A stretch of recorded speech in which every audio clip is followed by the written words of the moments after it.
Bonjour, cher peuple de Dieu. Je suis vraiment enchantée et ravie d'être avec vous ce matin. Ce n'est pas souvent que je suis invitée le dimanche matin à prêcher ici sur Paris. En fait, les seules fois où j'ai dû prêcher ici sur Paris, il y a 2 fois seulement. Depuis 3 ans et demi que le Seigneur m'a emmenée ici avec mes enfants, avec mes 4 enfants. Et maintenant, ma première fille est aux États-Unis pour ses études. Mais ça fait 3 ans et demi que je suis là. Et c'est rarement, vous savez, combien le ministère est prenant. Et pour un pasteur de quitter son église. Et je suis ravie parce que je sais que chaque connexion est le présage d'une nouvelle saison. Amen. Et je veux remercier particulièrement l'homme de Dieu, le prophète Rufin, pour la confiance. Vous savez, en général, quand on invite quelqu'un pour la première fois, c'est sur recommandation. On a entendu des choses, il y a une réputation, mais c'est quand même hasardeux, c'est quand même un risque. Parce que vous n'avez jamais vu la personne s'exprimer, vous n'avez jamais vu la personne exercer. Donc, merci pour la confiance. Est-ce que nous pouvons acclamer et honorer l'homme de Dieu? Merci.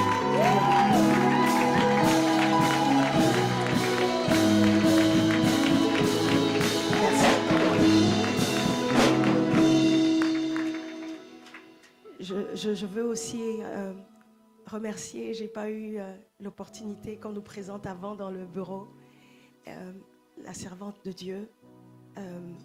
Vous savez, c'est une position que j'occupe depuis près de 24 ans à côté d'un homme de Dieu. Mon mari est évêque et je sais ce que c'est que se tenir à côté d'un grand homme. Et je ne vais pas dire derrière un grand homme parce qu'en fait, Dieu ne l'a pas pris derrière. Il n'a pas pris l'os du dos en fait. Il a pris la côte. J'aimerais dire à côté d'un grand homme, il y a une grande femme. Et en fait, le mot hébreu qui est traduit par aide, c'est le même mot qui est traduit, qui est utilisé pour parler de Dieu comme une aide, un secours. Lorsque David dit « Je lève mes yeux vers les montagnes, d'où me viendra le secours ?» La femme serait-elle semblable à Dieu? Oui. Et en fait, pour être l'aide, pour être le secours de quelqu'un, il faut être vraiment fort. Surtout pour être l'aide et le secours d'un homme costaud aussi costaud que le prophète. Lorsque vous avez une table, lorsque la table est volumineuse, en fait, qu'est-ce qu'il porte cette table? Ce sont les pieds. Et en fait, finalement, qu'est-ce qui est plus fort? Le plateau de la table ou les pieds qui la supportent? Je dis, vous avez une femme forte dans cette maison.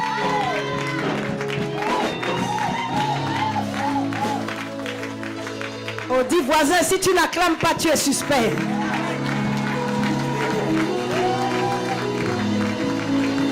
Sois honorée, femme de Dieu. Je veux rendre grâce à Dieu pour mon époux.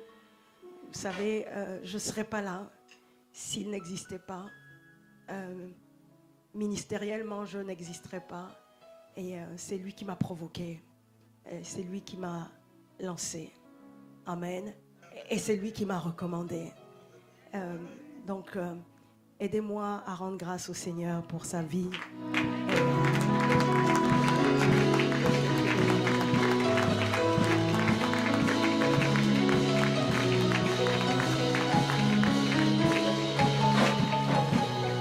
Alléluia. Alors, nous n'acclamons pas juste parce que nous voulons avoir l'impression d'avoir un beau culte, d'avoir passé un bon moment. Parce que ma Bible me dit dans le psaume 46 que lorsque nous acclamons, nous provoquons quelque chose dans le ciel.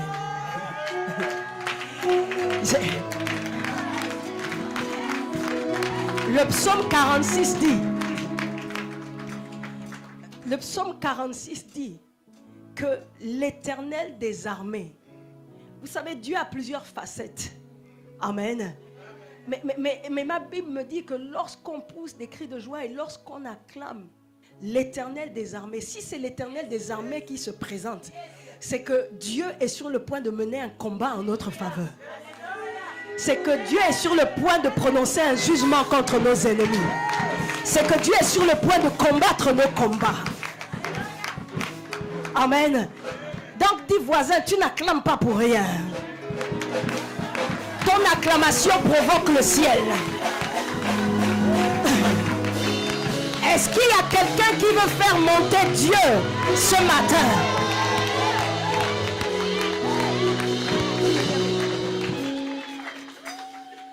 Pas trop fort parce que j'ai l'impression que ma voix combat un peu le volume des instruments. Mais c'est très bien. Je diminuais juste un peu. Est-ce qu'on est ensemble? Alléluia. Vous êtes mon Jean-Baptiste. Vous me frayez le chemin. Vous le savez. Est-ce qu'on peut acclamer le Seigneur pour eux? Alléluia.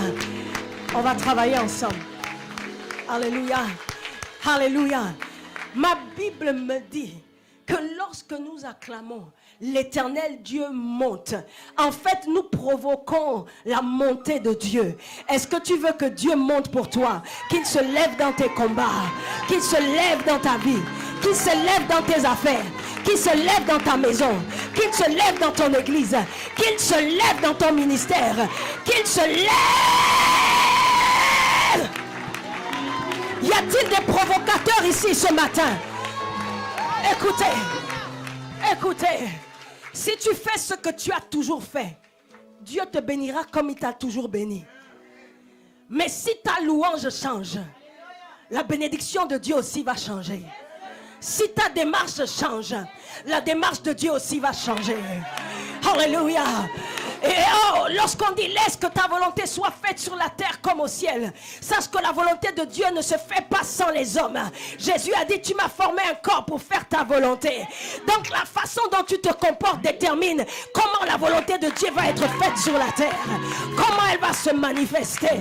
Change ton attitude et tu changeras d'altitude. Change ton attitude et Dieu changera son attitude vis-à-vis de toi. Oh, est-ce qu'il y a un peuple qui veut provoquer le ciel ce matin? Écoutez-moi, nous allons changer l'atmosphère parce que nous ne sommes pas de ceux-là qui attendons que les choses arrivent, mais nous faisons que les choses arrivent. Dieu nous a donné la télécommande du ciel entre nos mains. Il dit tout ce que nous lirons sur la terre sera lié dans les cieux. En d'autres termes, tout ce que nous permettons sur la terre sera permis dans les cieux. Nous voulons permettre que la gloire de Dieu soit manifeste. Nous voulons permettre que sa présence nous envahisse. Nous ne voulons rien faire en dehors de sa présence. J'aimerais compter jusqu'à 3 et j'aimerais que le peuple de Dieu change l'atmosphère, que nous provoquons le ciel en poussant des cris de joie et en acclamant. Nous n'avons pas peur d'acclamer. Nous n'acclamons pas simplement parce que nous sommes des Africains et que nous avons la réputation d'être exubérants. Mais nous poussons des cris de joie parce que le cri attire la gloire de Dieu. Nous sommes nés dans le cri. Est-ce qu'il y a quelqu'un qui est né sans crier? La naissance se produit au milieu du cri. Alléluia. Il y a un bruit qui annonce la gloire de Dieu. Il y a un bruit qui annonce la naissance d'une nouvelle gloire, l'entrée dans une nouvelle dimension, dans ce ministère, dans cette église. Lorsque le peuple de Dieu devait conquérir Jéricho, Dieu a dit faites le tour cette fois et poussez un cri de joie. Le cri va abattre les forteresses dans leur fondement.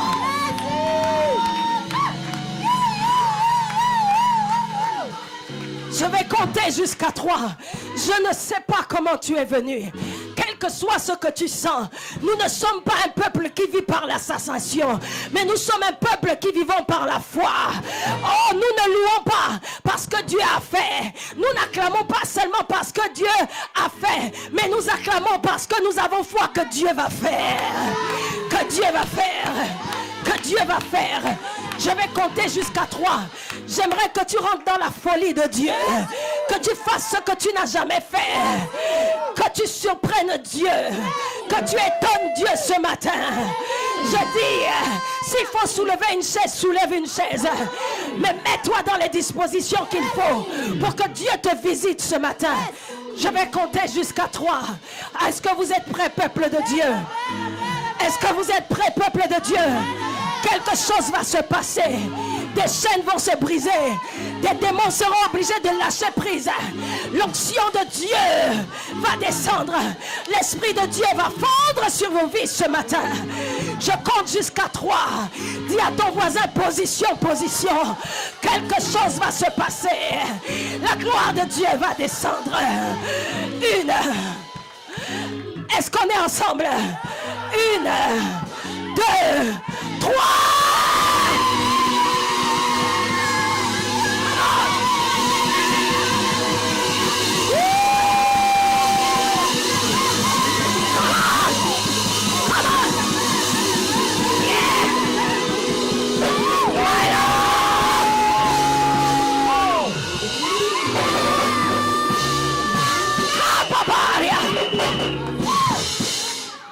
Saluons la présence du Saint-Esprit.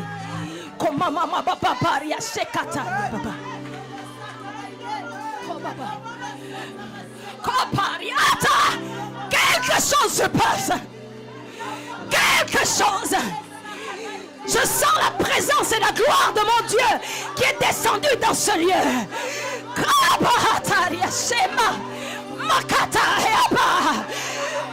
Le ciel s'est déchiré. Le voile s'est déchiré. Maria Sekapa. Maria Sekana Mama. Aidez-la. Kopapa.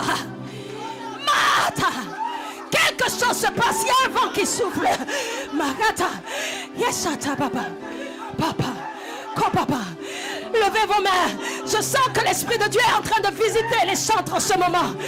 Il y a une visitation. Je sens une présence spéciale ici. Recevez. Quelque chose se passe.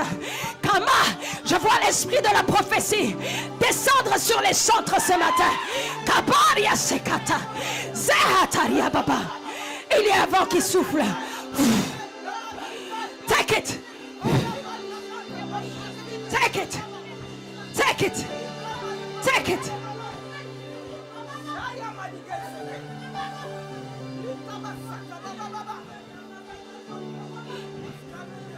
Something about it. Something. Saint-Esprit, oui. Saint-Esprit, oui. I hear you. Kabariashe. Kamahata. Pa. Prophète, j'ai envie de prêcher, mais il y a quelque chose qui se passe ici. Il y a quelque chose qui se passe ici. Kobaba. Enlevez-lui son micro, s'il vous plaît. Est-ce que vous pouvez l'emmener là? Parce qu'il y a quelque chose de puissant qui est en train de venir sur elle. Ce n'est pas fini. Je vois l'esprit de la prophétie descendre sur elle. Elle va rentrer dans une louange et dans une adoration prophétique dans laquelle elle va entraîner le peuple de Dieu. Et une nouvelle gloire. Elle va apporter une nouvelle gloire. Elle va apporter une nouvelle gloire. Je vois Dieu ouvrir ses oreilles pour qu'elle entende les chants prophétiques. Qu'elle entende la voix prophétique. Oh, regarde-moi. Regarde-moi. Je vois une gloire venir vers toi. Je vois une gloire venir vers toi. Mais je vois comme deux manteaux, c'est bizarre. Regarde-moi. Il y a quelque chose que Dieu veut te donner ce matin. Je ne sais pas pourquoi c'est toi qui te tenais derrière moi. Mais j'ai senti un poids derrière moi. La Bible parle de la doxa, la gloire de Dieu, qui veut dire poids, une lourdeur. Il y a comme un manteau que Dieu est en train de poser sur toi. Et j'ai vu comme un transfert alors que tu étais derrière moi. Et je veux libérer cela dans ta vie. Quand l'apôtre Paul a dit, j'ai désiré venir vers vous pour vous communiquer quelques grâces. Et il y a un transfert qui doit se faire. Tu attends beaucoup de Dieu. Dieu va t'utiliser dans le miraculeux. Tu es une femme puissante. Je ne sais pas. Et regarde-moi. Qu'est-ce que tu attends de Dieu? C'est comme ça ou c'est comme ça?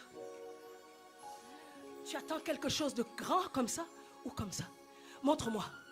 Comme ça. Ça vient.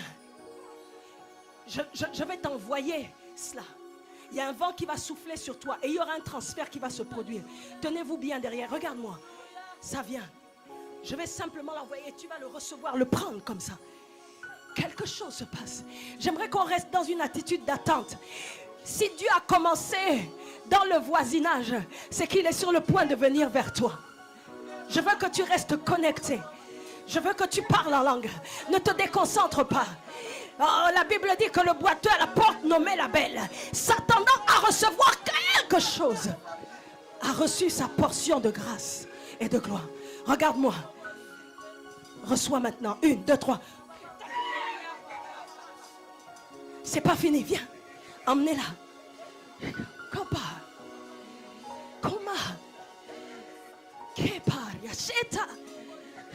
Regarde. Prends encore. C'est tout? Tu veux encore ou c'est tout? Que Dieu remplisse ce vase et qu'il déborde sur sa génération.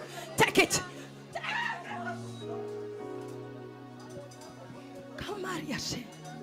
Est-ce qu'on peut saluer la présence du Saint-Esprit? Shekinah. En ce lieu, je vois la Shekinah. En ce lieu, je vois la Shekinah. En ce lieu, je vois la Shekinah. En ce lieu, je vois la Shekinah. En ce lieu, je vois la Shekinah. En ce lieu, je vois la Shekinah. En ce lieu, je vois la Shekinah. En ce lieu, je vois la Shekinah. En ce lieu, je vois la Shekinah. En ce lieu, je vois la Shekinah. Disons-le, en ce lieu, je vois la Shekinah. En ce lieu, je vois la Shekinah. En ce lieu, la gloire de Dieu se déplace dans ce lieu. Reçois-la. Est-ce que nous pouvons lever nos mains? Quelque chose se passe. Je vois la Shekinah. Je vois la Shekinah. En ce lieu, je vois la Shekinah. Alléluia. Éternel mon Dieu, je te bénis. Parce que c'est la journée que tu as faite. Afin qu'elle soit pour nous un sujet de joie. Notre joie, nous la trouvons dans le fait de faire ta volonté. Laisse donc que ta volonté soit faite sur la terre comme elle est faite dans les cieux. Laisse donc que le corps que tu as formé, Seigneur, pour faire ta volonté, soit un outil utile entre tes mains, Seigneur, pour édifier quelqu'un, pour construire quelqu'un, pour fortifier quelqu'un, pour restaurer quelqu'un, pour guérir quelqu'un, pour propulser quelqu'un dans sa destinée. Dans le nom de Jésus, qu'il en soit ainsi et pas autrement. C'est bien peu que je sois ta servante. Que seul ton nom soit glorifié. Que le diable soit terrassé. Et que nous soyons édifiés. Dans le nom de Jésus-Christ de Nazareth. Qu'il en soit ainsi et pas autrement. Est-ce que quelqu'un peut me donner un amen plein d'onction?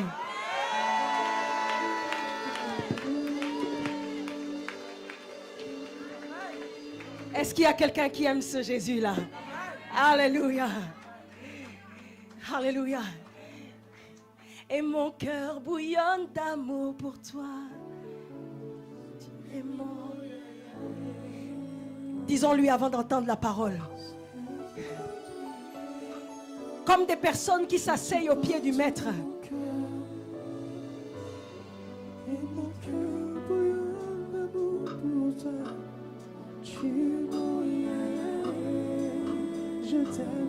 Je t'aime, tu le sais.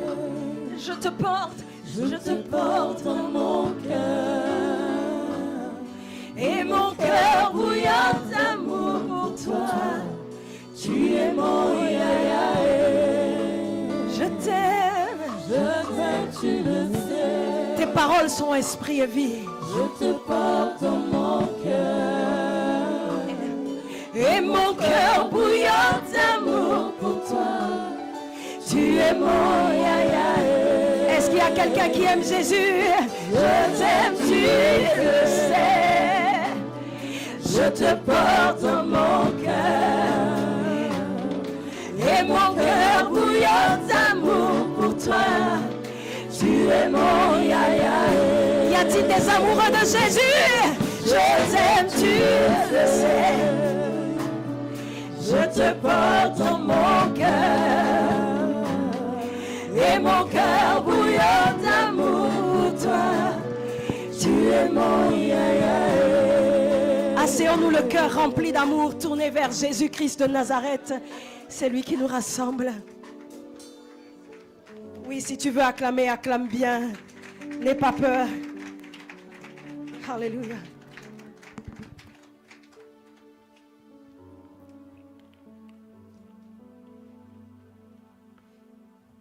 Prophète, il me reste combien de temps? Merci.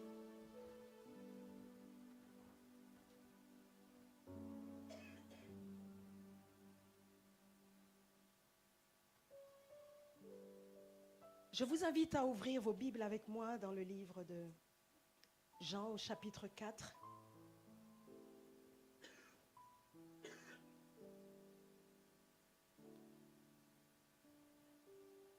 C'est une histoire qui nous est familière, l'histoire de la femme samaritaine.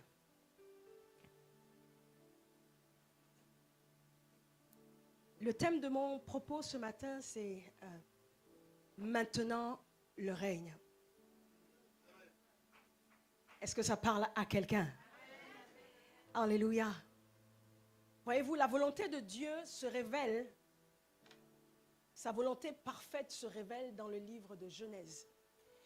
Lorsque nous voulons connaître la volonté de Dieu, nous devons en effet repartir dans le livre de Genèse. Avant que l'homme n'altère sa volonté. Les contemporains de Jésus ont souvent questionné Jésus sur des questions assez complexes. Et il arriva que Jésus parfois répondait en disant « Il n'en était pas ainsi dès le commencement ». Voyez-vous, la façon dont on commence une chose détermine souvent comment cette chose va se comporter ou comment elle va se terminer. Voilà pourquoi il faut bien commencer. Dis voisin, il faut prendre le bon départ. Tourne-toi vers deux autres voisins et dis-leur il faut gagner la bataille du commencement. Alléluia. Mais j'ai une bonne nouvelle pour toi. Si tu n'as pas gagné la bataille du commencement, il y a aussi la bataille du recommencement. Parce que ce que Dieu a créé, il peut recréer. Amen. Mais bref, Dieu nous renvoie au commencement des choses. À l'introduction de l'histoire entre Dieu et les hommes pour révéler sa volonté parfaite. Genèse 26, verset 1, la Bible dit « Dieu créa l'homme et la femme, il les créa à son image. » Et puis il donna ce commandement, cet ordre, puisque ça a l'impératif.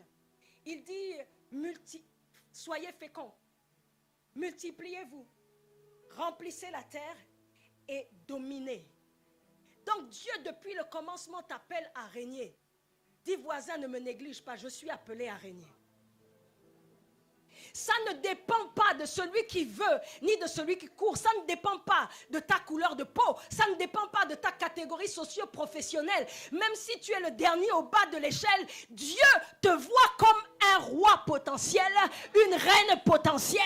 Tu n'es pas n'importe qui, alors on ne doit pas te faire n'importe quoi. Tu n'es pas n'importe qui, alors on ne doit pas te dire n'importe quoi. On ne doit pas t'approcher n'importe comment. Les gens qui sont autour de toi doivent t'accorder de la considération, parce que lorsque Dieu te voit, il te voit comme un roi et une reine. Il dit encore à un Pierre, vous êtes une race élue. Dis voisin, tu n'es pas un accident. Même si tes parents t'ont fait par accident, Dieu ne t'a pas envoyé sur la terre par accident. En fait, tes parents, en se mettant ensemble, en se rencontrant derrière le buisson, ne savaient pas qu'ils actionnaient la télécommande qui...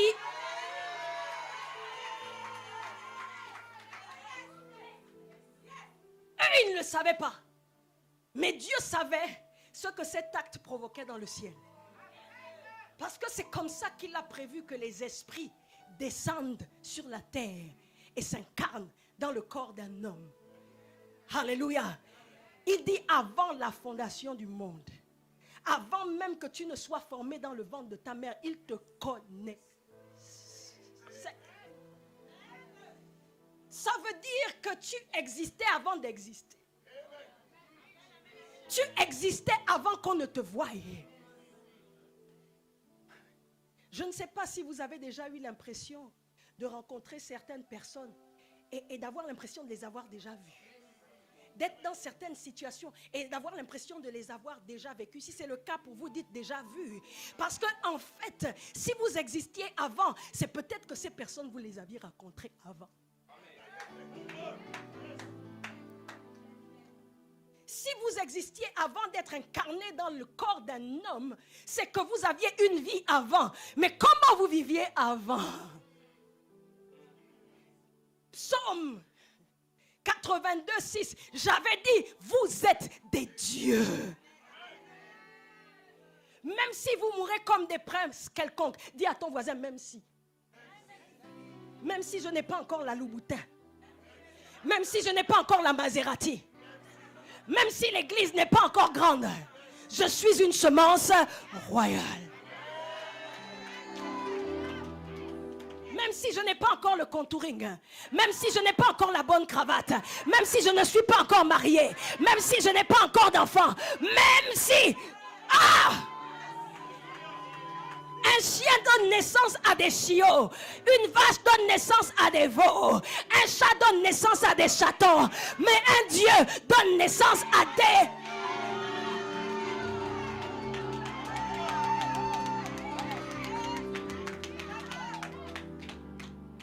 Dis voisin, il faut faire photo avec moi. Parce que même si tu ne vois pas encore ou tu ne perçois pas encore ce que je suis bien ce que je suis. Le problème n'est pas ce que tu es. Le problème est ce que tu n'as pas encore manifesté. Le problème, c'est ce que tu n'as pas encore révélé. Parce que la création n'attend pas la confirmation. Peu importe qu'une prophétie ne t'ait pas confirmée. Peu importe que tu n'as pas eu l'impression que Dieu t'a vu comme il a vu cette sœur et que le vent a soufflé sur toi. Peu importe qu'on ne t'ait pas affirmé ou confirmé.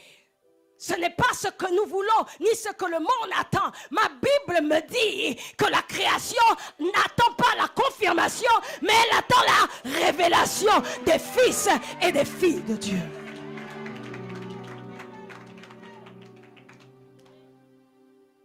Tu es ce que tu es, même si tu ne parais pas encore être ce que tu es. Tu es ce que tu es, même si les gens ne te perçoivent pas tel que tu es. Tu es ce que tu es, même si les gens ne te reçoivent pas pour ce que tu es. Sache qu'il y a un temps pour toutes choses sous le soleil. Tu n'es pas encore révélé parce que peut-être Dieu n'a pas encore fini de travailler sur toi. Mais lorsqu'il en aura fini avec toi, comme Lazare, tu sortiras des lieux sombres. Tu sortiras des tombeaux dans lesquels tes ennemis ont voulu t'engloutir. Tu sortiras sans même que les hommes ne te délient. Tu sortiras parce que ce qui est sur toi, cette onction royale est trop forte pour que quelqu'un puisse la contenir, puisse la retenir. Est-ce que quelqu'un peut se lever et dire, je suis sur le point d'être révélé?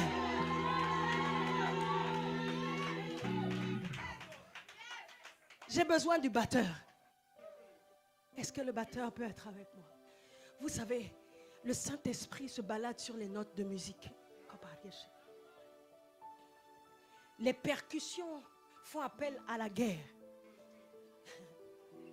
Voilà pourquoi chaque fois qu'il y a des acclamations, c'est le Dieu de guerre des armées qui se lève.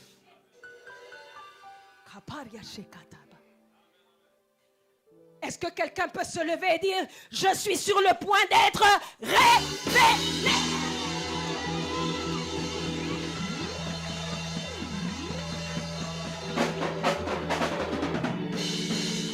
Non, juste les trois. Merci pour les bonus. Alléluia. Dieu dit, en fait, que vous êtes appelés à régner. Nous sommes un sacerdoce royal.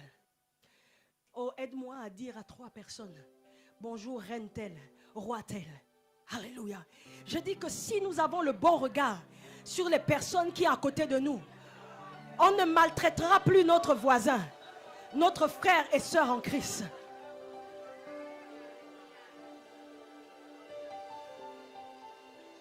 C'est parce que souvent nous ne regardons pas les hommes pour ce qu'ils sont. Les chrétiens pour ce qu'ils sont, ça ne dépend même pas de nos péchés. Dieu nous a imputé sa justice, non pas à cause de nos œuvres, mais par la foi. Il nous a donné ce statut de juste. Je vais lire la parole de Dieu, ce texte que je vous ai annoncé tout à l'heure. Je vais sauter certains versets pour lire l'essentiel. Verset 3, il s'agit de Jésus. Alors il quitta la Judée et retourna en Galilée. Comme il fallait qu'il passât par la Samarie, il arriva dans une ville de Samarie nommée Sichar, près du champ que Jacob avait donné à Joseph son fils. Là se trouvait le puits de Jacob. Que quelqu'un dise le puits de Jacob. C'est important de retenir ça parce que Jacob est un père. Et il faut savoir que tout ce que Dieu fait, il le fait de père en fils. Dieu travaille à travers les générations. Il se révèle à Abraham, il dit, je suis le père d'Abraham, d'Isaac et de Jacob. C'est un danger pour l'homme de ne pas être sous un père, de ne pas avoir de père. Oh, toute personne qui n'a pas de père est en danger de mort. Alléluia. Tout commence par le Père, tout commence par une cellule souche. Dieu commence tout par une cellule souche à partir de laquelle, qui est le prototype, à partir de laquelle il va multiplier, il va cloner le reste. Selon la même espèce. Jésus a dû aussi revendiquer, non, démontrer que lui aussi, il n'était pas un électron libre, mais qu'il avait un père. Quand on l'a questionné sur le pouvoir par lequel il opérait, les miracles qu'il opérait, il a dit, moi, j'ai un référent. J'ai un père dans mon espèce. Dans les Lévites, dans cet ordre, j'ai un père. Je suis prêtre selon l'ordre du père Melchisédek.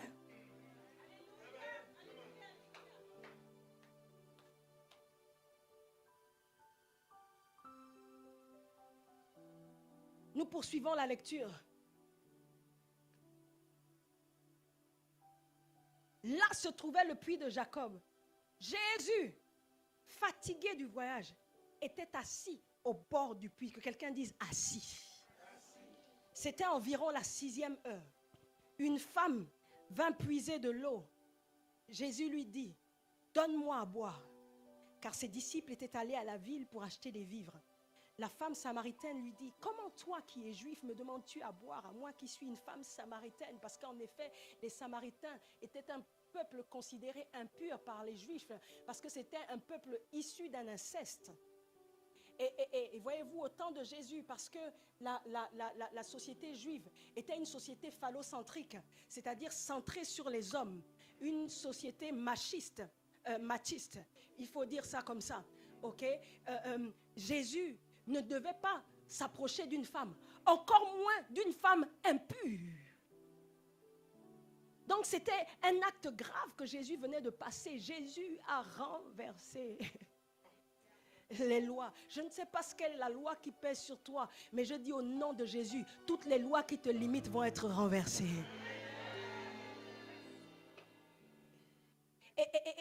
Et donc, voyez-vous, Jésus vient là, il s'assied au puits.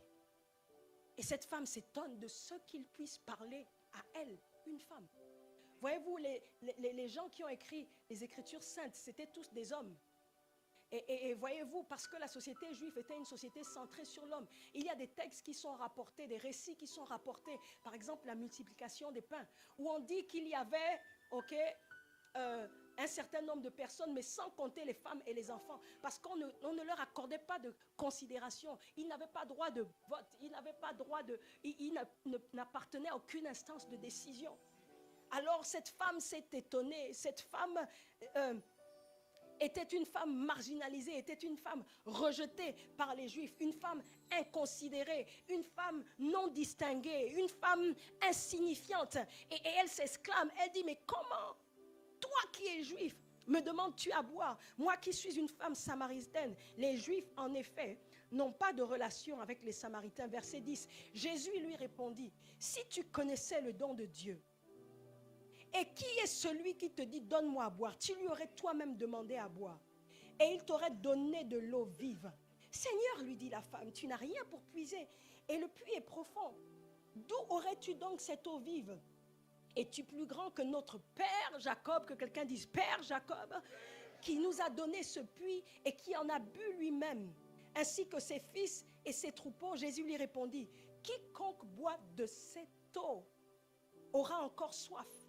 Mais celui qui boira de l'eau que je lui donnerai n'aura jamais soif. Et l'eau que je lui donnerai deviendra en lui une source d'eau qui jaillira jusque dans la vie éternelle. La femme lui dit, Seigneur, donne-moi de cette eau, afin que je n'ai plus soif et que je ne vienne plus puiser ici. Va, lui dit Jésus, appelle ton mari et viens ici. La femme répondit, je n'ai point de mari. Jésus lui dit, mais tu as raison de dire, je n'ai point de mari. Car tu as 5 maris. Tu as eu 5 maris. Et celui que tu as maintenant n'est pas ton mari. En cela, tu as dit vrai. Seigneur, lui dit la femme, je vois que tu es prophète. Nos pères ont adoré sur cette montagne. Et vous dites-vous que le lieu où il faut adorer est à Jérusalem. Femme, lui dit Jésus, crois-moi, l'heure vient où ce ne sera ni sur cette montagne, ni à Jérusalem que vous adorerez le Père. Mais l'heure vient, elle est déjà venue, où les vrais adorateurs adoreront en esprit et en vérité. Un beaucoup plus grand nombre crurent à cause de sa parole. Et il disait à la femme, versets 41 et 42, ce n'est plus à cause de toi, de ce que tu as dit que nous croyons, car nous l'avons entendu nous-mêmes. Et nous savons qu'il est vraiment le sauveur du monde. Après ces 2 jours, Jésus partit de là pour se rendre en Galilée. Oh my God. Est-ce que quelqu'un peut dire Amen à la parole de Dieu? Elle est puissance et démonstration. Alléluia. Ce que j'aimerais retenir premièrement et qui m'a frappé dans ce texte, c'est l'histoire de cette femme, en fait. Quelle tragédie de réaliser que ce qui est avec vous, ce que vous avez à côté de vous, vous ne le contrôlez pas et vous ne le possédez même pas. Quelle tragédie de pouvoir réaliser que nous avons passé de nombreuses années de nos vies sans jamais trouver un sens à nos vies. Parce que cette femme, en fait, elle a vécu avec plusieurs hommes, mais qu'elle n'a jamais possédé, dont elle n'a jamais eu le cœur, et qu'elle a fini par perdre. Elle vivait avec ces hommes presque en cohabitation pacifique. personne ne lui a jamais mis l'anneau au doigt. Et elle-même, elle n'a jamais aussi vissé quelqu'un.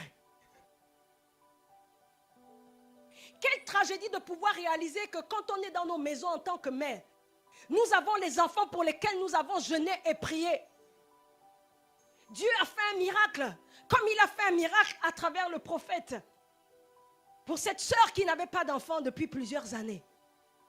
Mais quelle tragédie plus tard de réaliser que cet enfant que nous avons, nous ne le possédons pas vraiment parce qu'il nous échappe. Il est rebelle. Il ne suit pas nos instructions. Nous n'en jouissons pas. Nous ne jouissons pas de la présence d'un enfant. Nous ne jouissons pas de la joie de la paternité ou de la maternité. Et c'est ce que cette femme vivait. Elle avait un homme, mais un homme qui ne payait pas les factures. Elle avait un homme, mais un homme qui ne la traitait pas comme son épouse, comme sa partenaire. Elle avait un homme, mais un homme qui ne lui montrait pas son bulletin de salaire pour savoir combien il gagne. Elle avait un homme, mais un homme qui ne prenait pas soin d'elle. Elle avait un homme, mais un homme qui ne passait pas du temps avec elle. Elle avait un homme qui ne lui envoyait jamais un SMS pour dire coucou chérie, je t'aime. Elle avait un homme, mais un homme qui pouvait voyager pendant 3 mois sans même essayer de savoir ce qui se passe à la maison, pour savoir si elle se porte bien, si les enfants vont bien. Elle avait. Et parfois dans nos vies, nous avons des choses. Mais nous ne jouissons pas de ces choses. Nous avons une femme, mais une femme qui ne nous fait pas à manger. Oh, oh, oh. Et Josué a parlé au peuple de Dieu. Il a dit, mais en fait, jusqu'à quand allez-vous rentrer en possession de votre héritage? Vous avez un héritage, mais vous n'avez pas possédé cet héritage. Pour tout héritage, il faut payer les droits de succession. Tu dois faire quelque chose. J'aime bien dire, si tu n'aimes pas ta vie, change-la. Et tu as la possibilité de changer ta vie. Et la première chose que tu dois faire pour changer ta vie et pour régner finalement, c'est que tu dois te lever. Lorsque le frère de Salomon a usurpé le trône, qu'il a réussi à créer un club de rebelles, prendre les prophètes de David, se faire proclamer comme roi. Salomon, s'il était resté assis dans sa maison à se morfondre, il n'aurait pas récupéré le trône. Laisse-moi te dire qu'il y a quelqu'un qui est assis sur ton trône. Tu dois te lever pour aller le renverser. Si tu ne te lèves pas, rien ne va se passer. Parce que, écoute, est-ce que vous avez déjà vu une tête servante de Dieu se balader seule, sans corps? J'ai déjà entendu parler des greffes des poumons, des greffes même de l'organe vital qu'on appelle le cœur, des greffes d'autres membres, d'autres organes, mais je n'ai jamais entendu parler de greffes de la tête. Parce qu'il n'y a aucune tête qu'on peut dissocier du corps. Quelqu'un a déjà vu dans les rues de Paris là une tête se balader seule? Moi, j'ai déjà vu des corps se balader sans pied. Mais je n'ai jamais vu de pieds se balader sans tête. Mais je vais ouvrir une parenthèse.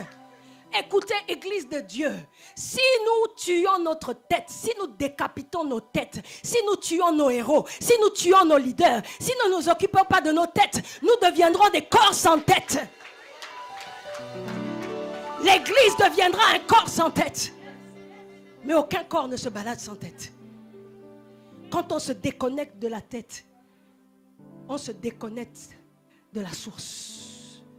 Parce que l'huile coule d'abord depuis la tête. Je ferme la parenthèse. Je ferme la parenthèse. Je dis, il faut se lever. Parce que Jésus dit qu'il est la tête de l'Église. Mais parce qu'une tête ne se balade pas seule. Pour que Jésus aille agir là où tu veux, il faut que toi tu te déplaces le corps. Frère, viens, tu peux m'aider?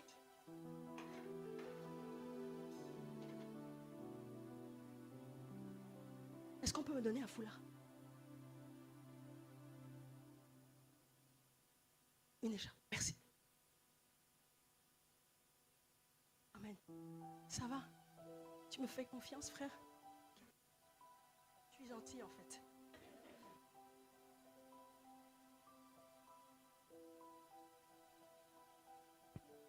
c'est comme ça. Okay.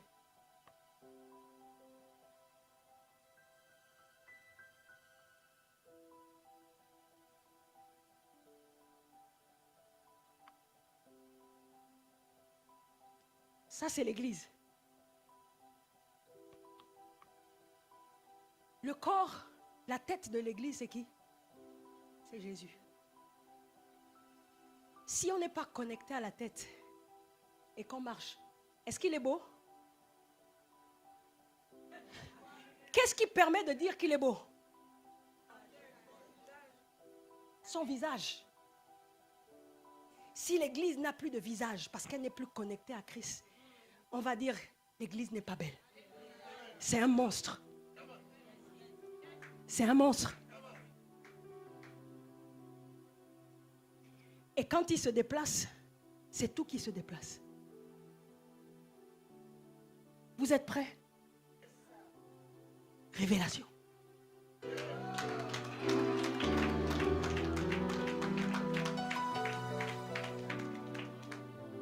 On peut dire il est beau. Alléluia. Ah, il y a de beaux hommes ici. Hein? J'espère qu'il n'y a pas trop de célibataires dans cette maison. Vous êtes mariés? Vous êtes mariés? Déjà pris? C'est bien. Oh, je libère la grâce du mariage dans cette église. Amen. Encore plus. Mais, pour que la tête se déplace, on veut que Dieu aille régler un problème à gauche. Jésus vient ici, il y a mon ennemi, il faut traiter son cas. Il est ici à gauche devant le ventilateur. Pour que Jésus aille là-bas, est-ce que tu vas rester ici en disant, Seigneur, que ta volonté soit faite. Fais-moi justice. Voilà mon ennemi, il est là-bas en nœud papillon bleu. C'est lui. Va le toucher, va le frapper, va le corriger, va le redresser, va lui parler. Est-ce que tu vas rester là, Seigneur? Pour que la volonté de Dieu soit faite, on ne doit plus regarder en haut.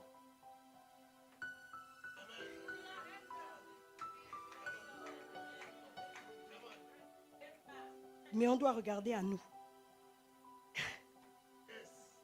Pourquoi? Parce que ce n'est plus nous qui vivons, c'est Christ qui vit. Ah. Ça veut dire que si ce n'est plus nous, tout ce que nous faisons, c'est Christ qui le...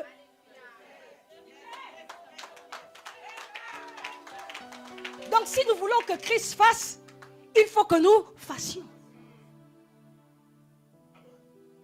Donc après avoir prié, le frère Révélation, je t'ai rebaptisé en fait, le frère Révélation, amen, va devoir se déplacer. Déplace-toi.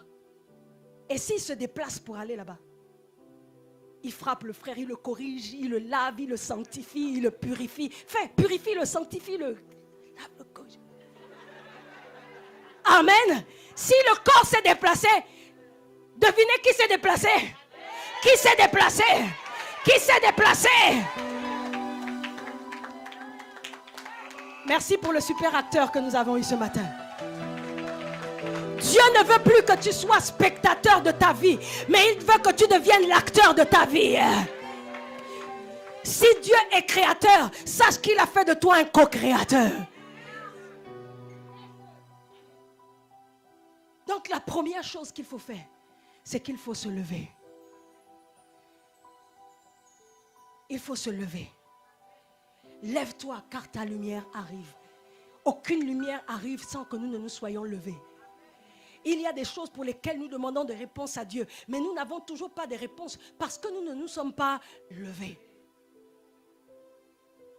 Il y a un endroit où Dieu nous attend, mais nous ne pouvons pas l'entendre parce que nous ne sommes pas encore levés pour aller là où il nous attend, au lieu de l'action, au lieu de notre rendez-vous, à l'endroit de la brèche. Il dit, je regarde, je cherche un homme.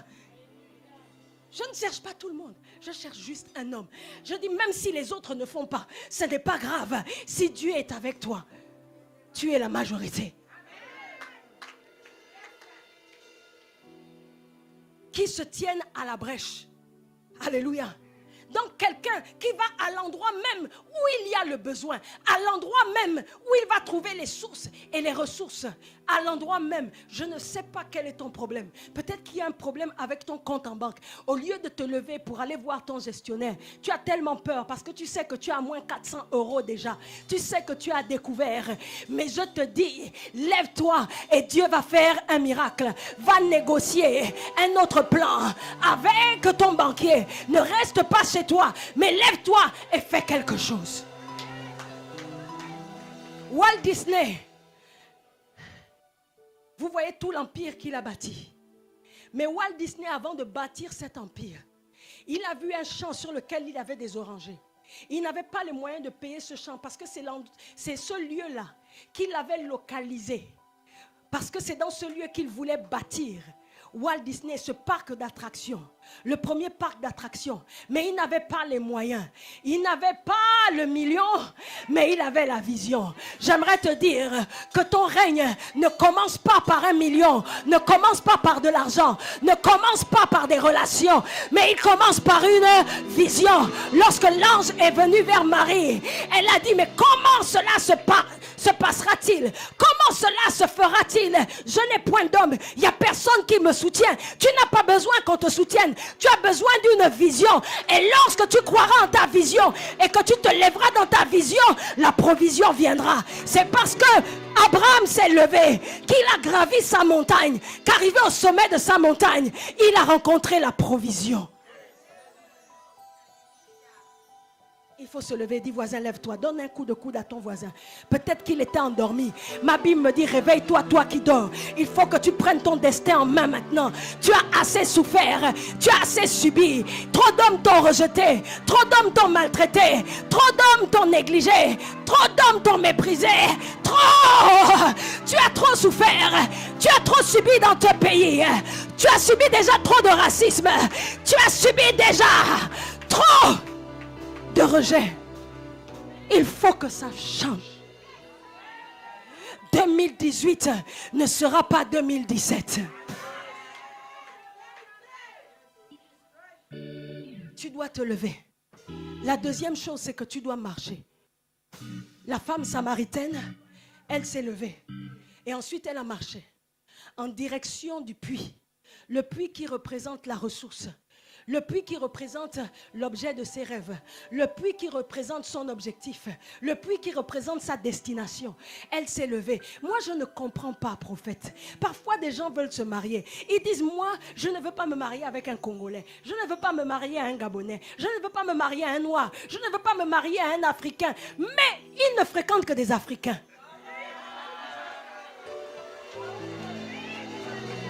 Ils ne se lèvent que pour aller vers des Africains. Mais, et attends, si tu veux épouser un blanc, tu dois te lever et marcher en direction des blancs. Commencer à fréquenter des blancs. Commencer à rencontrer des blancs. Commencer à évangéliser des blancs. Surtout si tu veux un blanc chrétien.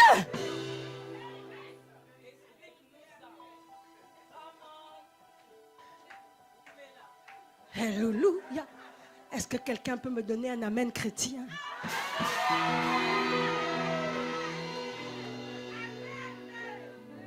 Tu veux te marier. Depuis le frère, il te fait beaucoup de compliments. Il te dit beaucoup de choses. Mais tu ne sais pas si vraiment il va aller jusqu'à l'alliance. Mais c'est à toi de provoquer ça. Parce que si tu attends assise, tu peux attendre longtemps. Jusqu'à ce que ta peau flétrisse. Mais la concurrence est rude. Parce que tout le monde ne veut pas des choses périmées. Tout le monde veut quelque chose de frais. Donc à un moment, il faut te lever. Ruth a dit à Naomi, écoute, Boaz là, depuis là, il loue sur toi quand tu viens travailler au champ. Mais maintenant, fais quelque chose. Va, allonge-toi à côté de lui. Tu ne pêches pas, tu le touches juste. Juste le temps qu'il sente ta chaleur. Et après tu quittes. Il aura froid. Et quand il aura froid, il te cherchera. Mais tu es où? Non, mais j'ai voyagé. En fait, tu lui offres des gâteaux. Tu lui souhaites joyeux anniversaire. Des petites attentions. Après un moment, tu disparais pendant un mois. Si vraiment c'est l'homme de Dieu pour toi, il va te chercher. Parce que c'est celui qui a trouvé une femme qui a trouvé le bonheur. Un homme, pour trouver quelqu'un, il faut le chercher. Si quelqu'un ne te cherche pas, c'est que cette personne ne t'aime pas vraiment. Donc, à un moment, toi-même, tu dois prendre ton destin en main.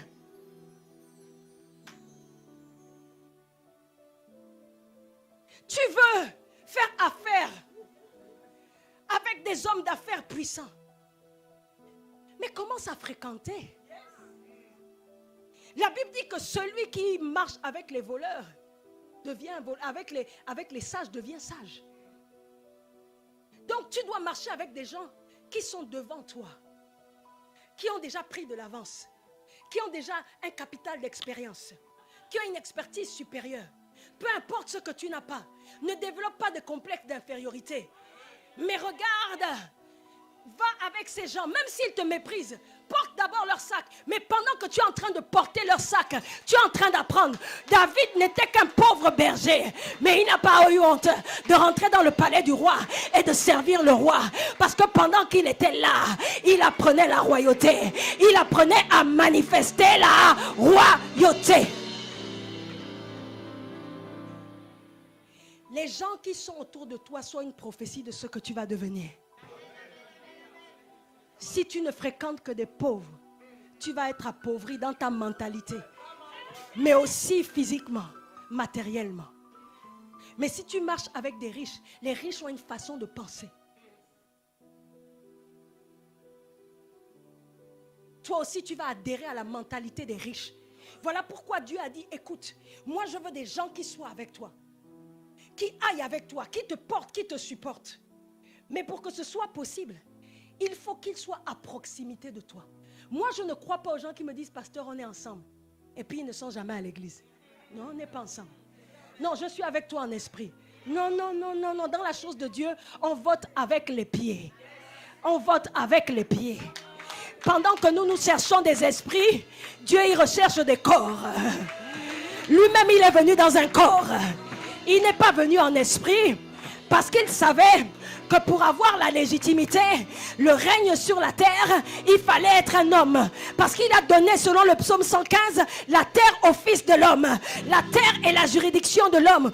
Aucun esprit ne peut opérer sur la terre qu'au travers un homme. Voilà pourquoi quand Dieu veut agir, il veut des hommes. Pas des gens qui sont présents en esprit. Il veut des gens qui sont présents physiquement.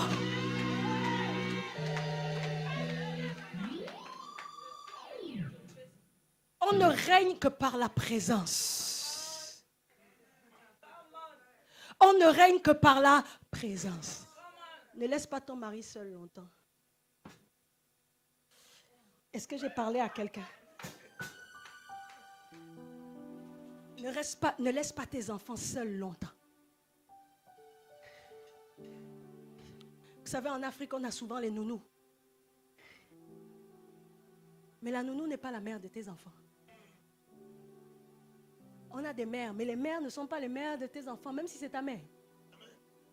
La responsabilité n'incombe pas à ta belle-mère, ni à ta mère, ni à la grand-mère. Elle t'incombe à toi. Si tu as été appelé à être mère, c'est que tu as été équipé à être mère. C'est que Dieu a mis en toi ce dont ont besoin tes enfants. Les autres ne viennent qu'en support. L'apôtre Paul a dit, on n'a qu'un seul Père.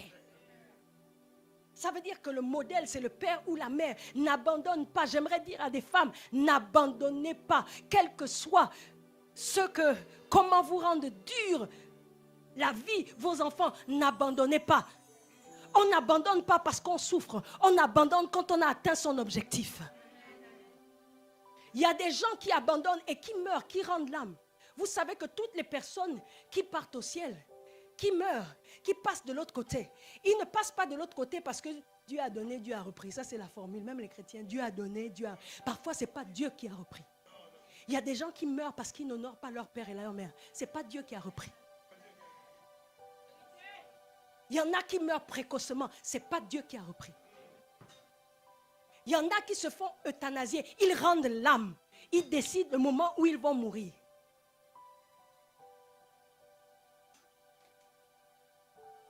Il y en a qui meurent rapidement parce que le diable les a fauchés, effectivement. Il a eu la légitimité de les prendre. Certaines personnes, j'ai eu l'occasion à plusieurs reprises d'accompagner certaines personnes vers la mort. Mais il y en a qui ne meurent pas de leur maladie, mais qui meurent de la souffrance qu'engendre leur maladie. Et parce qu'ils refusent de souffrir et de voir leurs parents souffrir, à venir à l'hôpital, à se prendre soin d'eux, parce qu'ils sont totalement dépendants. Ils ne peuvent plus s'habiller, se laver par eux-mêmes. Parfois, ça les fait souffrir moralement. Ils pensent à toutes les dépenses qui sont faites sur eux et ils décident que c'est trop. Parfois, ils perdent tellement leur dignité. Ils se disent non, je ne veux plus subir cela. Et ils décident de rendre l'âme. Parfois, ils vous envoient chercher quelque chose pour ne pas rendre l'âme devant vous. Mais c'est eux qui rendent l'âme. Et donc parfois la souffrance nous fait lâcher, nous fait prendre des décisions hâtives.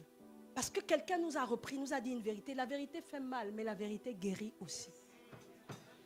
Lorsque vous souffrez d'une maladie, pour guérir de certaines maladies, on doit vous injecter le microbe qui est à l'origine de cette maladie. C'est ce qu'on appelle le vaccin. On dit à ton voisin, sois vacciné. Yeah! Et parfois parce que ça fait mal, l'orgueil se lève, notre fierté se lève. Au lieu d'accepter d'être corrigé, on commence à prendre des décisions. Oui, le pasteur m'a mal parlé, je ne viendrai plus. Ou bien je ne donne plus ma dîme. Ou bien, non, tu ne te rends pas service à toi-même. La souffrance ne doit pas te faire lâcher prise. Amen. La Bible dit que Jésus a pris l'obéissance par les choses qu'il a souffertes. Ce n'est pas toujours le diable qui nous fait souffrir. Parfois, c'est Dieu qui nous fait souffrir. Écoutez, dans le désert, Dieu a fait souffrir le peuple parce qu'il voulait extirper le parasite de l'Égypte qui était à l'intérieur d'eux. Ils avaient quitté l'Égypte, mais l'Égypte était restée en eux. L'Égypte minait leurs pensées et leur vie. Ils devaient traverser le désert pour conquérir Canaan en 40 jours. Mais Dieu le leur a fait faire en 40 ans. Pourquoi? La Bible dit que c'est Dieu qui les conduisait le matin. Ce n'était pas le diable. Dieu les conduisait le matin par la nuée et le soir par une colonne de feu. Révélation. Tu peux venir. Par une colonne de feu. Qui conduisait le peuple de Dieu? Qui le conduisait? Ça veut dire que Dieu peut te conduire, te prendre par la main et te faire tourner en haut. Te faire tourner en haut. Et tu souffres. Tu essayes de t'en sortir, mais tu ne t'en sors pas. Tu fais 40 jours de jeûne, mais ça ne marche pas. Tu donnes tes dîmes, tes offrandes, ça ne marche pas. Tu sers Dieu, ça ne marche pas. Tu es obéissant, mais ça ne marche pas. Parce qu'il y a des pensées dont Dieu veut te délivrer. Et en fait, Dieu te fait tourner jusqu'à ce que cette pensée qui s'oppose à la connaissance de la vérité soit sortie de toi. Parce qu'il sait qu'avec ces pensées, tu ne pourras pas conquérir et régner sur ton Canaan. Et comme Dieu n'a pas réussi à sortir ses pensées, il a tué tout le monde. Sauf Josué et Caleb qui avaient un esprit différent. Pour accéder au trône, il te faut penser différemment. La femme samaritaine a dit, mais Jésus, non en fait. Moi, c'est cette eau-là que je dois boire. C'est la pensée qu'on m'a inculquée. C'est ce qu'on m'a enseigné.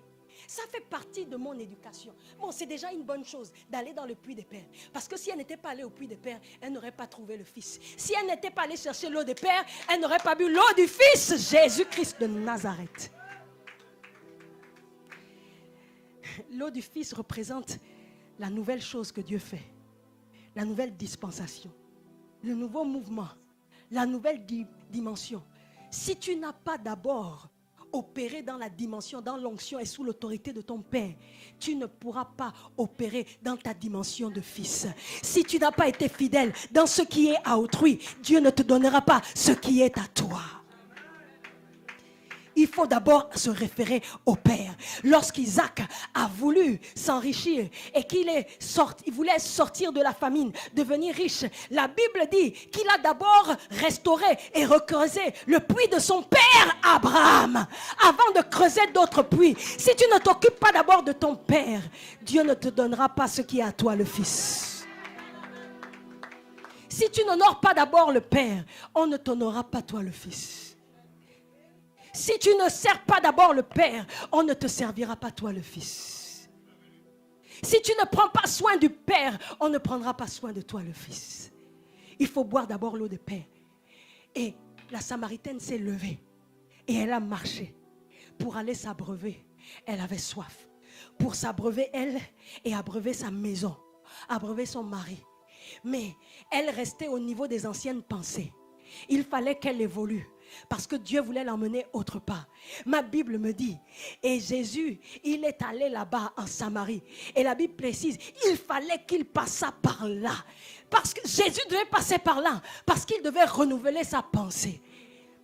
Et la Bible dit que quand il est passé par là, il s'est assis.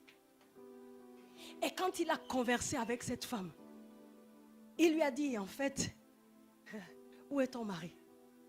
Et elle a dit, mais je n'ai pas de mari. Il dit, mais tu as dit vrai. Parce que tu as eu 5 maris. Et maintenant tu en as un 6e. Et celui que tu as n'est même pas ton mari. En fait, tu es une femme debout. Un mari, 2 maris. Tu cours, mais tu n'es pas rassasié. Tu entreprends, mais tu ne réussis pas. Tu fais des enfants, mais tes enfants ne réussissent pas, ne t'apportent pas la joie. Tu sers quelqu'un, tu aides quelqu'un, mais c'est cette personne qui va encore te trahir. Tout ce que tu fais, ça ne marche pas. Tu n'arrives pas à t'asseoir. Tu es toujours en train de chercher, mais dans ta recherche, tu ne trouves jamais. Tu n'es jamais rassasié. Ta soif n'est jamais étanchée. Mais Jésus a dit, si tu bois de cette eau, il y a une nouvelle eau, il y a une nouvelle façon de penser, il y a une nouvelle attitude que tu dois adopter, il y a quelque chose que tu dois faire. Je veux que tu boives de cette eau, je veux que tu prennes ce que je te donne, je veux que tu marches selon le modèle que je dresse devant toi. Je ne suis pas venu tuer les pères ni abolir la loi des pères, mais je suis venu pour en être le prolongement. Je suis venu pour incarner la loi, pour l'accomplir. Oh, voyez-vous, parfois nous pensons que ceux qui nous ont précédés, c'est l'ancien. Mes filles me disent parfois, vous savez, les filles parfois à un certain âge, on dirait qu'elles sont les rivales de leur maman. Ma première fille a 21 ans, l'autre a 17 ans, elle est en pleine crise d'adolescence. Et surtout celle qui a 17 ans, Dieu lui a donné la parole. La première chose qu'il a créée sur son corps, c'était sa bouche. Donc vraiment, elle parle. Elle a le courage de ses opinions, elle les exprime. Donc souvent, elle me dit, maman, ça c'est l'ancien. Tu n'es plus... Elle utilise des mots et elle se moque de moi. Parfois, quand j'utilise plus les mots du moment, elle dit, maman, laisse tomber. Le temps passé ne revient plus. Mais laissez-moi vous dire que l'avantage de ceux qui nous ont précédés, c'est qu'ils connaissent le chemin. Même s'ils se sont trompés de chemin, ils peuvent au moins vous dire que moi, ce chemin que j'avais pris, ce n'est pas le bon. Parce que ça n'a pas marché. L'avantage avec ceux qui nous ont précédés, c'est qu'ils ont une longueur d'avance sur nous. Ils ont déjà vécu ce que nous avons vécu. Alléluia. Donc, ils peuvent être des signes. Oh, Ésaïe a dit au sujet de Jésus, moi-même, je ferai paraître un signe. Il naîtra d'une vierge. Et en fait, quand Jésus était là, il était le modèle, il était le signe. Quand vous voulez aller dans une direction, vous voulez aller à Arras, vous voulez aller à Amiens, il y a des panneaux de signalisation, c'est des signes. Si vous ne le suivez pas, c'est des modèles. Vous devez les décoder, vous devez les comprendre. Amen. Si vous ne les comprenez pas, vous allez perdre la bonne orientation. Vous allez vous perdre et vous n'allez aller nulle part. Il y a des hommes, quand ils viennent dans vos vies, ce sont des signes. Est-ce que quelqu'un peut dire, je serai une femme signe, je serai un homme signe? Lève-toi et dis, je serai un homme signe. Yes! Un signe pour ta génération.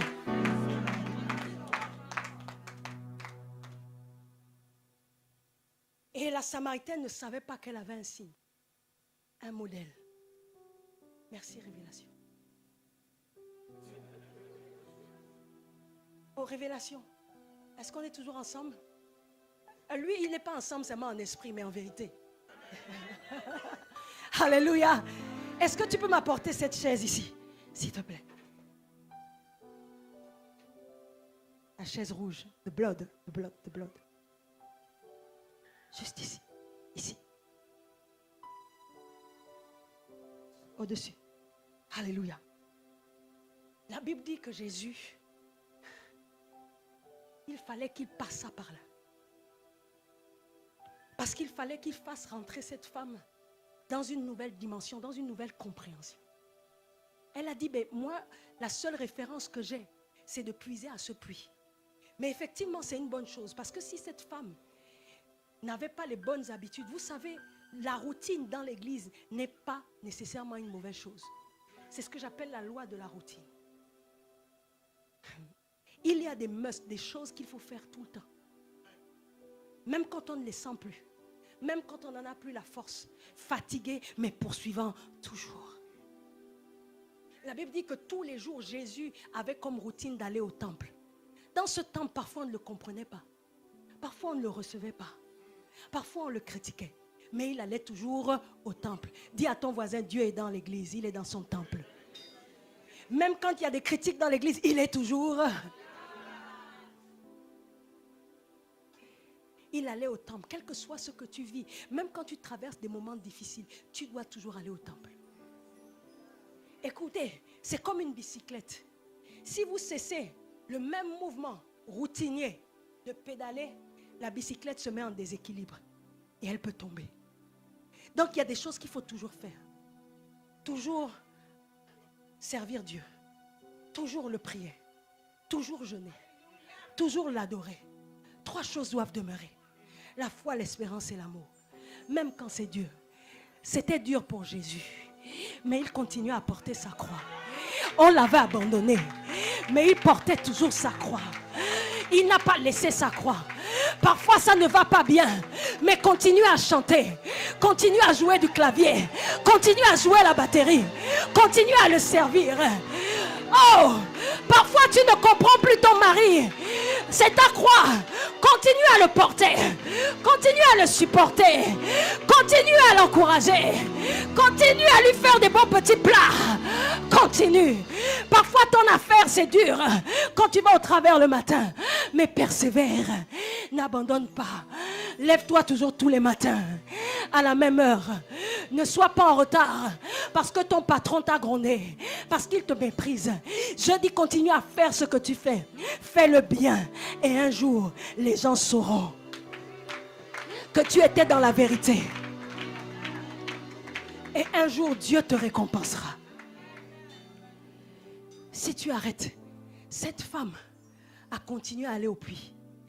Cette eau n'étanchait pas sa soif. En fait, Jésus a fait une analogie entre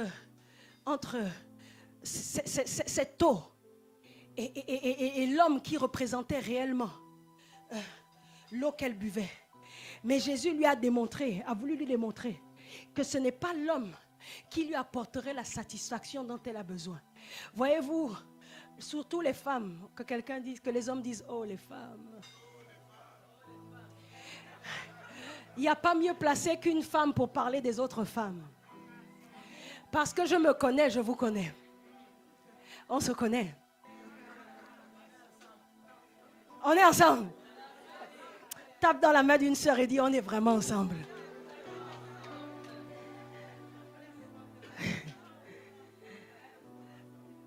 Amen. Donc je disais que... Pourquoi j'ai dit ça tout à l'heure?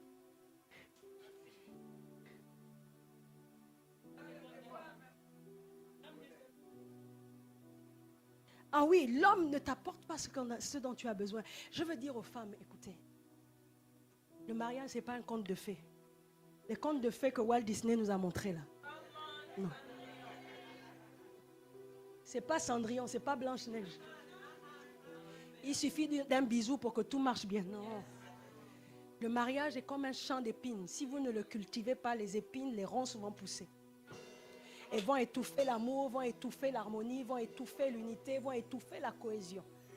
Il faut travailler. La Bible dit que le précieux trésor d'un homme, c'est l'activité. Il n'y a que le travail qui paye. Même quand tu as un don, si tu ne l'exploites pas, tu vas tuer ton don. Tout ce qu'on n'exerce pas s'atrophie. C'est comme la foi. Quand on ne l'exerce pas, c'est comme un muscle. Il s'atrophie. Alléluia. C'est en forgeant qu'on devient forgeron. Même pour l'onction, Si vous ne priez pas pour les gens, si vous ne prêchez pas, si vous ne faites pas l'œuvre de Dieu, l'onction diminue. Mais plus vous faites, l'onction s'accroît. Donc vous devez faire, vous devez travailler. Même quand vous êtes marié, ne prenez jamais un homme pour acquis. Vous devez continuer à travailler sur vous, à travailler sur votre maison, à travailler sur vos enfants, à travailler sur votre langue, à travailler sur votre présentation. Est-ce que vous comprenez? Est-ce que je parle à des femmes ce matin? Il y a un travail qu'il faut faire. Mais aucun homme ne peut vous donner satisfaction. On a pensé que quand on se marierait, on fait des jeûnes de 40 jours, de 90 jours. On ne gêne pas pour le mariage. On jeûne pour voir le signe. Et quand on a vu le signe, qui nous donne la direction, on arrive à destination. Oh, laissez-moi dire ça encore. Quand on a vu le signe qui nous donne la direction, on arrive à destination. La Bible dit, cherchez premièrement le royaume des cieux et sa justice, et toutes choses vous seront données par-dessus tout. Quand tu as cherché le royaume Jésus, le mariage est donné par-dessus. Révélation, par-dessus. Quand tu as cherché le royaume, l'argent t'est donné par-dessus. Quand tu as cherché Jésus, la maison t'est donnée par-dessus. Quand tu as cherché Jésus, les papiers te sont donnés par-dessus. Quand tu cherches à lui faire plaisir, à le servir, le reste est donné par-dessus.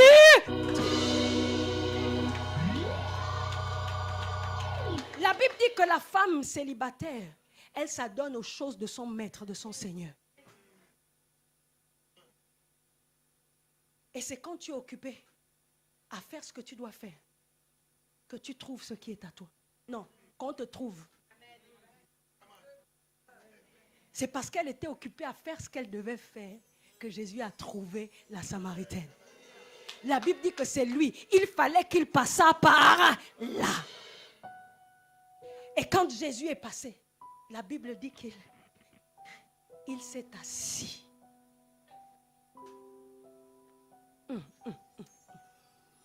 Pourquoi il s'est assis? Pourquoi il n'est pas resté debout, prophète? Je me suis posé la question, pourquoi il n'est pas resté debout? J'ai toujours l'impression que c'est quand Dieu se lève que les ennemis se dispersent. Mais là, il s'assied. Mais là, Seigneur, en fait, j'ai besoin que tu te lèves et que tu agisses. Mais toi, tu t'assieds. Mais Seigneur, tu n'agis pas. Généralement, quand on prie, on dit, Seigneur, lève-toi de ton trône et que mes ennemis se dispersent. Mais là, au lieu de se lever de son trône, il s'est assis sur son trône. Oh, j'aimerais dire à quelqu'un que Jésus est ton modèle.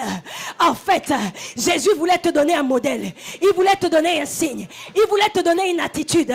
Il voulait te donner une position. En fait, si Jésus s'est assis, parce qu'il voulait indiquer à la femme samaritaine qu'il était temps pour elle de ne plus rester debout, de ne plus courir dans tous les sens, mais de s'asseoir.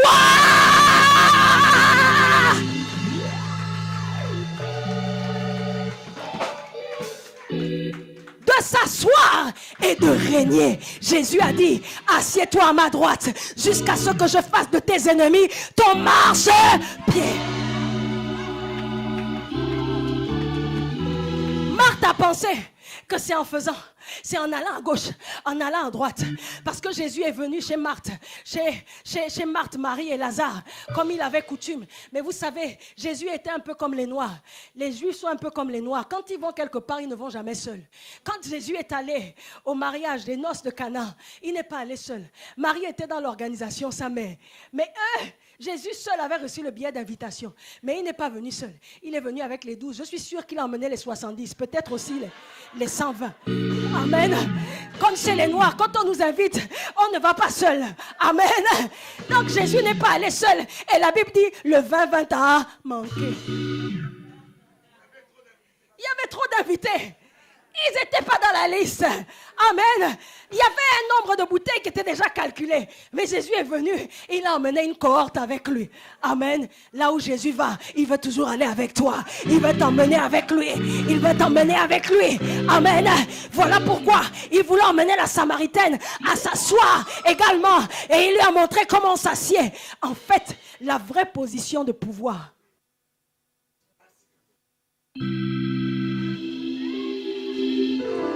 Lorsqu'il y a une nomination, avant que la personne prenne fonction, on le fait d'abord.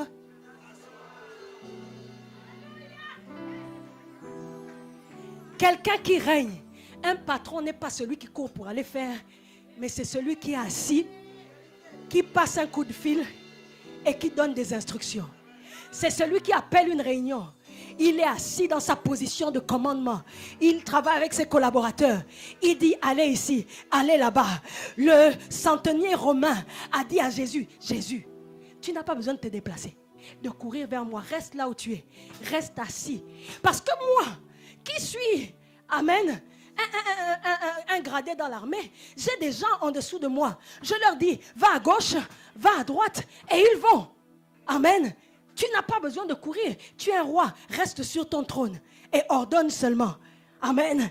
La Bible dit que Jésus a ordonné.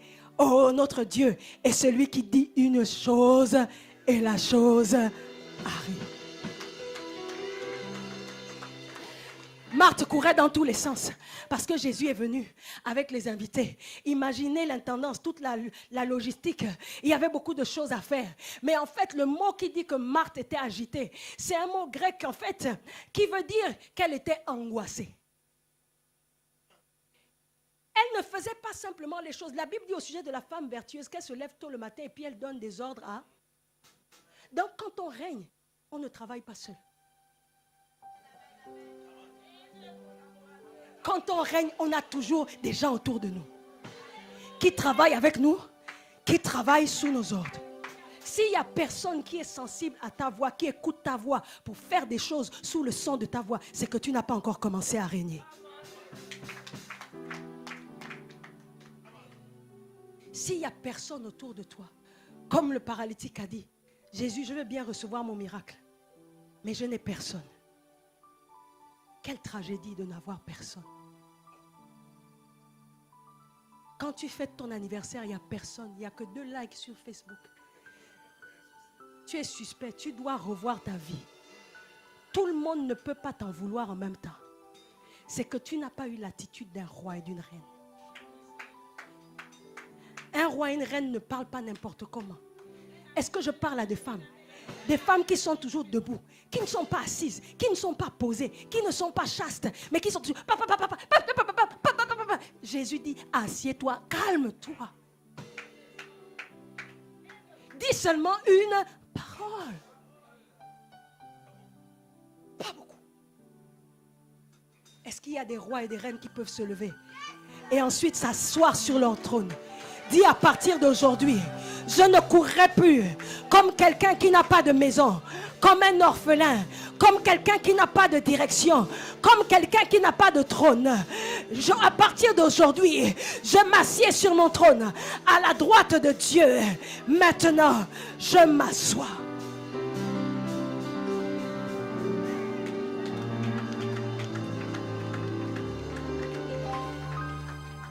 Jésus s'est assis pour montrer à cette femme comment s'assied. Tel il est, tel je suis. Ce que je vois au Père faire, je le fais aussi. Il voulait montrer à cette femme quelle est sa place. Quelle est sa position. Je dis, si le diable t'a enlevé ta position, laisse-moi te dire que Dieu est venu pour te repositionner. Tu seras repositionné. Il est venu montrer à cette femme que ta vie ne dépend pas d'un homme, mais elle dépend de ta position. C'est lorsque tu connaîtras ton identité que ta soif sera étanchée. Il y a des gens qui font des boulots qui ne correspondent pas à ce qu'ils sont. Ils le font parce qu'ils ont cessé de se battre et de croire. Ils ont perdu la foi, ils ont perdu l'espérance. Et ils vont le matin sans passion, sans joie, sans motivation, sans zèle. Parce qu'ils ne sont pas à leur place. Il y a des enfants qu'on a forcés à être médecins. Mais en fait, ce n'est pas des médecins, c'est des artistes. Parce qu'on a pensé que c'est seulement en ayant la blouse du médecin qu'on réussit dans la vie. Mais aujourd'hui, chez moi au Gabon, il y a des gens qui ont des diplômes d'ingénieurs qui chôment et des gens qui sont des auto-entrepreneurs qui simplement font la cuisine.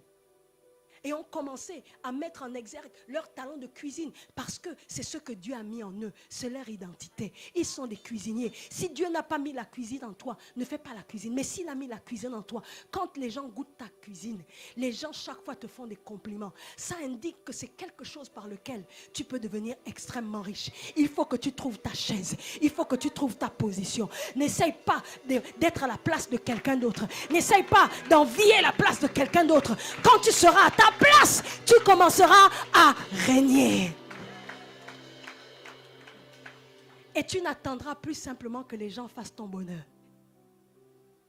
Elle ne se disait plus, mais il faut que Jésus, tu me donnes un autre mari. Non. Elle aurait pu dire à Jésus, maintenant qu'elle a su que Jésus était un prophète, elle aurait pu dire, prophétise sur moi. Prophète, chaque fois qu'on voit un prophète, c'est ce que les gens attendent. Prophétise, c'est moi une parole, papa, c'est moi une parole. Mais toi-même, tu vas devenir le prophète de ta vie.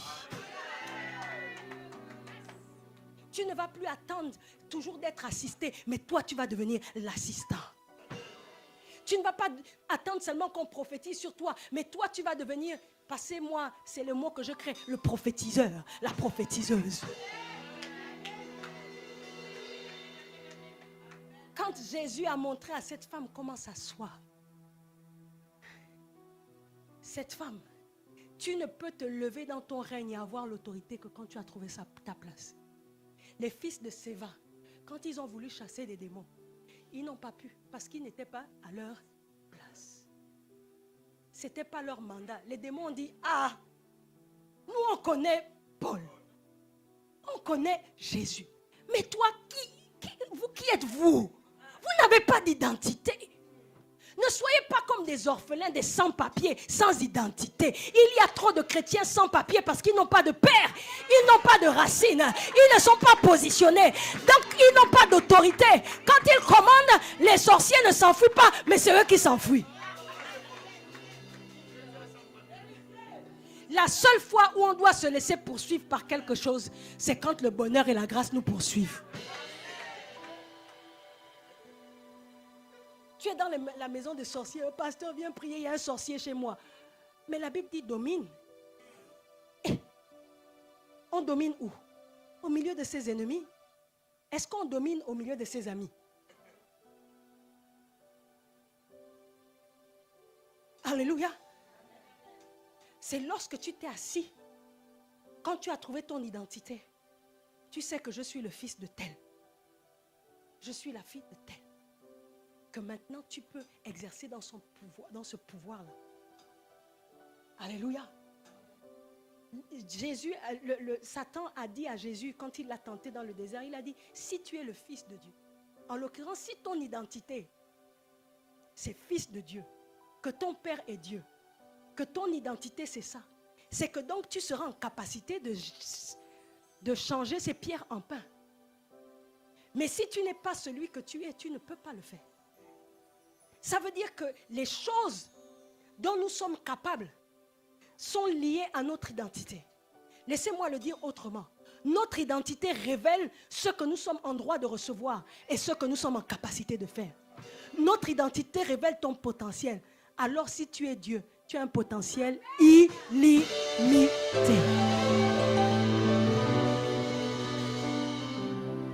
Mais dans ton couloir, sur ta chaise, j'ai fait athlétisme quand j'étais jeune.